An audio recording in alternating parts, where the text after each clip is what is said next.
സംസ്ഥാന സർക്കാരിന്റെ സീസൈൻ പോളിസിയുടെ ഭാഗമായി പാഴ്സ്ഥലങ്ങൾ വിനോദ ഇടങ്ങളാക്കി മാറ്റുന്ന ആദ്യ വി പാർക്ക് മന്ത്രിമാർ നാടിന് സമർപ്പിച്ചു.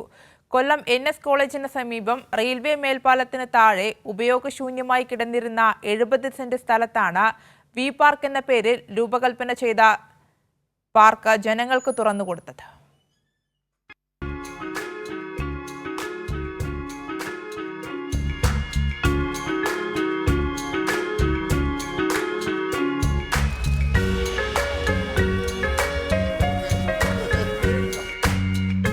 മാലിന്യങ്ങളും മയക്കുമരുന്ന് സംഘങ്ങളും സാമൂഹ്യ വിരുദ്ധരുടെയും കേന്ദ്രമായിരുന്നു പണ്ട് ഇവിടം.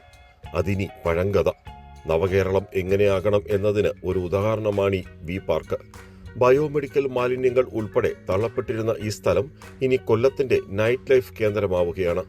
നടപ്പാത, ബാഡ്മിന്റൺ, വോളിബോൾ കോർട്ടുകൾ, വിശാലമായ ചെസ് ബ്ലോക്ക്, കുട്ടികൾക്കായി skating area, open gym, yoga zone, food കിയോസ്കുകൾ വരെ സജ്ജമായി. രാത്രികാലത്ത് വർണ്ണവിളക്കുകളുടെ അലങ്കാരവും ടൂറിസം ക്ലബിലെ കുട്ടികൾ വരച്ച മനോഹര ചിത്രങ്ങളും ഈയിടത്തെ കൂടുതൽ സുന്ദരമാക്കും. കൊല്ലം വി പാർക്ക് ബ്രിഡ്ജ് വൈബ്സിന്റെ ഉദ്ഘാടനം മന്ത്രിമാരായ PA Muhammad Riyas, KN Balagopal, J Chinchu Rani എന്നിവർ ചേർന്ന് നിർവഹിച്ചു. നേരത്തെ ലഹരി സംഘങ്ങളുടെ ഒരു കേന്ദ്രമായി അറിയപ്പെട്ടിരുന്ന അവിടെ ഇപ്പോൾ ജനങ്ങൾ തിങ്ങിക്കൂടുന്നതിന്റെ ഭാഗമായി അത്തരം അനാശ്വാസ പ്രവർത്തനങ്ങളും അത്തരം സംഘങ്ങൾക്കും അവിടെ സ്ഥാനമില്ലാത്ത സ്ഥിതി വന്നു.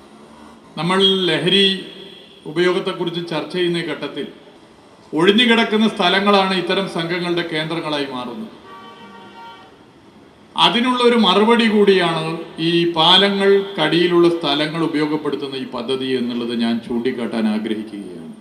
ഇത്രയും സൗകര്യങ്ങൾ കുട്ടികൾക്ക്, പ്രായമുള്ളവർക്ക് നടക്കാൻ, കുട്ടികൾക്ക് കളിക്കാൻ, ജിമ്മ് തുടങ്ങി എല്ലാ സൗകര്യങ്ങളോടുകൂടിയാണ്. ഇവിടെ 1-2 ചെറിയ സ്റ്റാളുകൾ വന്നിട്ടുണ്ട്. അപ്പോൾ അതുകൂടെ വന്ന് കൃത്യമായിട്ടൊന്ന് മാനേജ് ചെയ്യുകയാണെങ്കിൽ എപ്പോഴും ആളുകൾക്ക് വരാൻ പറ്റുന്നൊരു സ്ഥലമാണ്. ഒരു പാലത്തിൻ്റെ അടിയിലൂടെയുള്ള ഒരു വലിയ സൗന്ദര്യവൽക്കരണമാണ് ഇന്നിവിടെ നടന്നത്. കല, ചിത്രരചന, കായിക വിനോദം, ഭക്ഷണപ്രിയർക്കും വി പാർക്ക് വൈബ് നവ ഡെസ്റ്റിനേഷനാകും.